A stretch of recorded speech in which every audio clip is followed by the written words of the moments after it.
معاذ اور معوذ دو بچے ہیں. عبد الرحمن بن عوف جنگ کے میدان میں کھڑے ہیں. دونوں آگ کے ایک دائیں سائیڈ پہ کھڑا ہوتا ہے, دوسرا بائیں سائیڈ پہ کھڑا ہو جاتا ہے. میرے یارو, یہ نبی کی ناموس کے پہرے دار دو بچے تلواریں ہاتھ میں لے کر, ایک حضرت عبد الرحمن کی دائیں جانب, دوسرا بائیں جانب کھڑا ہو کر.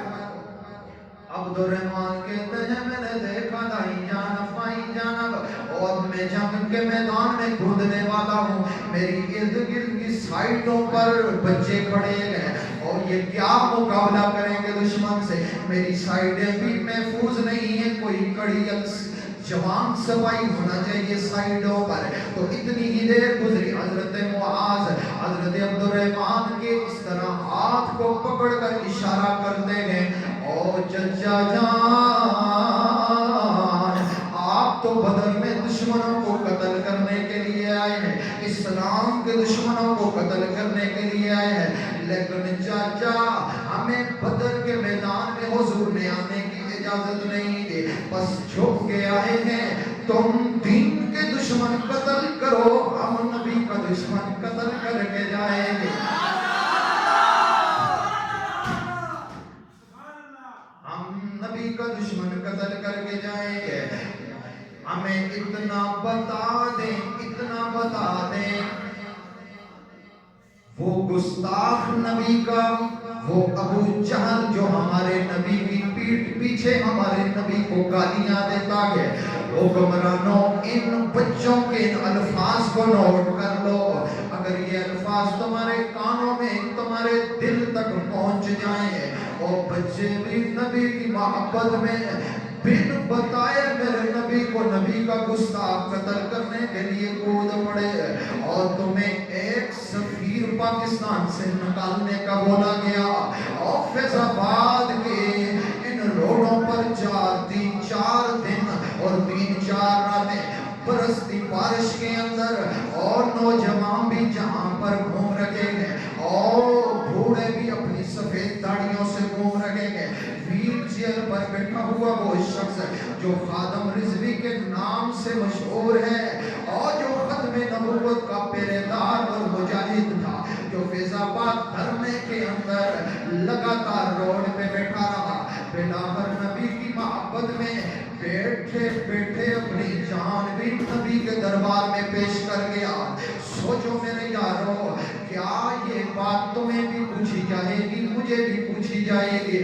او حکمرانوں, جب فرانس کے اندر تیرے اور میرے نبی کے خاک شایع ہونے کی بات چل رہی تھی, اور اگر تم باہر نہیں نکل سکے تو تم نے یہ جو فیس بکیں یوز کی اپنے کاموں کے لیے, اپنی تصویریں اپلوڈ کرنے کے لیے, کیا تم نے اس پر کسی گستاخ کے خلاف 2 جملے بھی لکھ کے بھیجے کہ نہیں بھیجے؟ حضرات, بڑا ہی عجیب انوکھا سا یہ کام ہے ختم نبوت پر, جہاں ہزاروں صحابہ نے اپنی خون کی قربانیاں دی اور اپنی جانوں کی قربانیاں پیش کی. معاذ اور معوذ کہنے لگے, ٹائم بڑا مختصر ہے, میں لاسٹ کی طرف آتا ہوں, کہنے لگے چاچا جان اس گستاخ کا ایڈریس بتا دے. حضرت عبد الرحمن نے اشارہ کیا, کہا بیٹا وہ سامنے ابو جہل کھڑا ہے. دونوں صحابی نبی کے کودتے ہوئے نکل گئے, لیکن عبد الرحمن کہنے لگے بیٹا ایک بات یاد رکھنا, اس کے ارد گرد بڑے پہرے دار موجود ہیں, اور پاکستان بھی کہتا کہ سفیر کو نہیں نکال سکتے, کیوں کہ بڑے تعلقات ہیں ہمارے بھی فرانس کے ساتھ, ہماری بھی برآمدات درآمدات چلتی ہے اس کے ساتھ. اور میں پوچھتا ہوں, کیا نبی کہ امتی ہو کر بھی تم دشمنوں کے ملکوں سے تعلق رکھتے ہو, چیزیں دیتے بھی ہو لیتے بھی ہو, کیا تمہیں میرے نبی یہ قبر میں نہیں پوچھیں گے, محشر میں یہ بات نہیں پوچھیں گے, او حکمرانوں تمہیں میں نے ملک کے ایٹم بھی عطا کیے، تمہیں میں نے ملک کے اندر میزائل بھی ملے تھے، تمہیں آزاد خطہ بھی ملا تھا، تمہیں اقتدار بھی ملے تھے۔ جب بات آ گئی تمہارے سامنے میری ذات کی اور فرانس کے ملک کے، تم نے اس ملک کا تعلق تو قائم کیا پر نبی کے تعلق کے اوپر چھوڑ گئے۔ دونوں بچے میدان میں کودے۔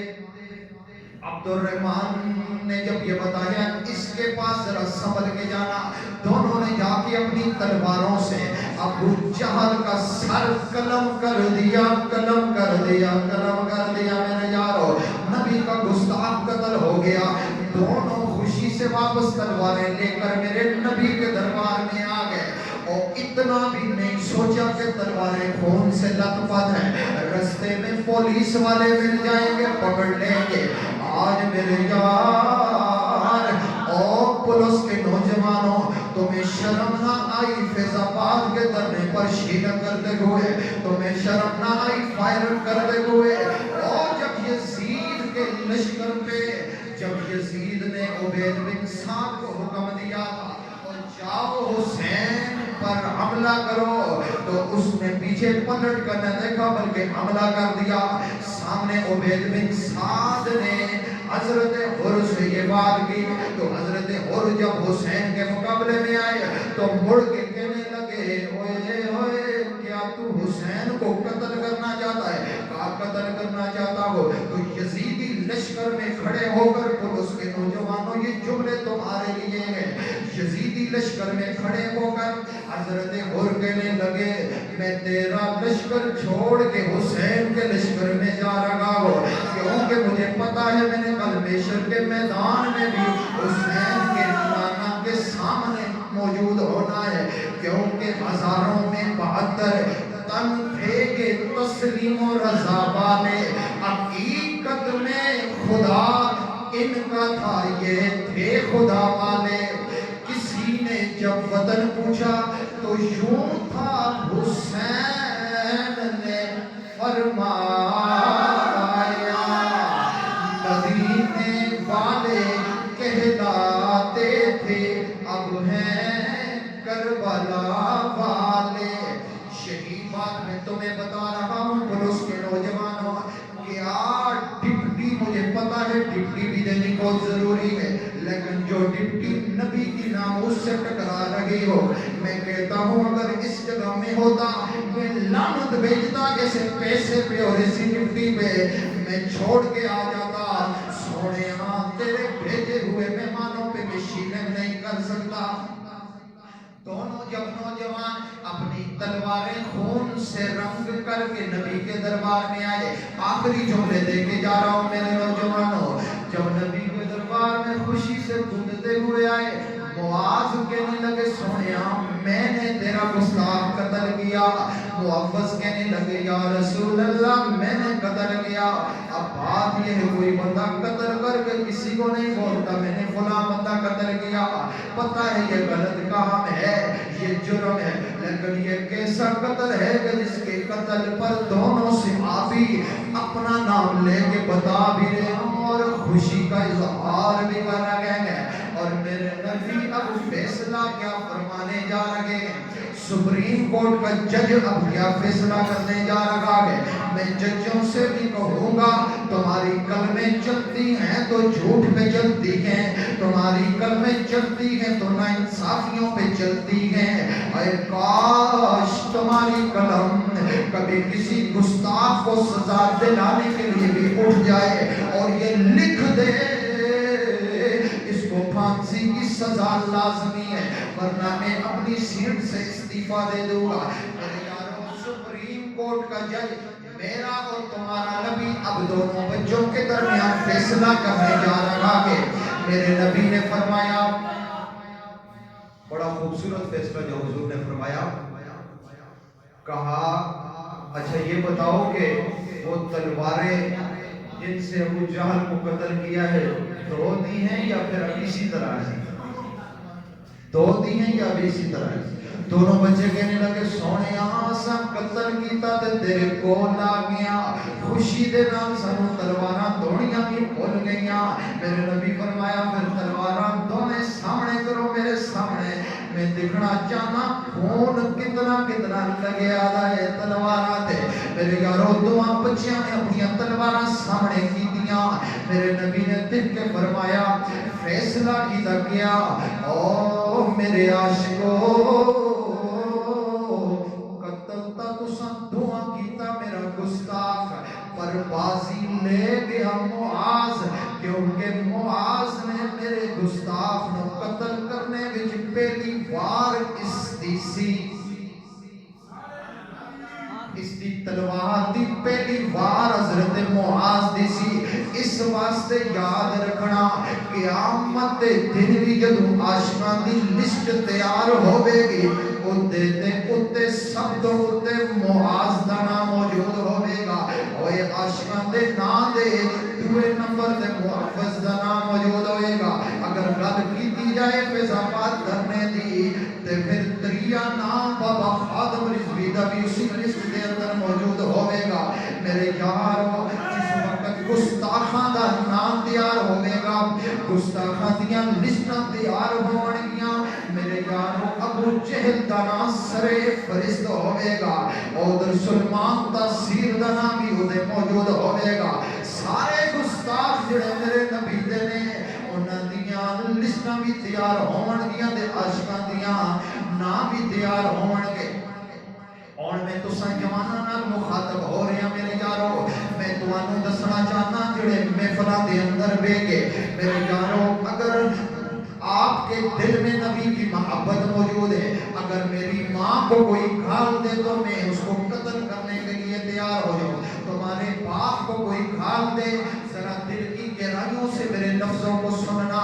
تمہارے باپ کو کوئی گھال دے تو تم اس کو قتل کر دیتے ہو. تمہاری بہن کو کوئی گھال دے تو تم خاندانوں تک قتل جاری کر دیتے ہو. اور جو تمہارے اور میرے نبی کو گھال دے جو تمہارے اور میرے نبی کے خاک شائع کرنے کے آرڈر کر دے مجھے بتاؤ یہ جوانیاں تم نے کس لیے سنبھال کے رکھی ہوئی ہیں.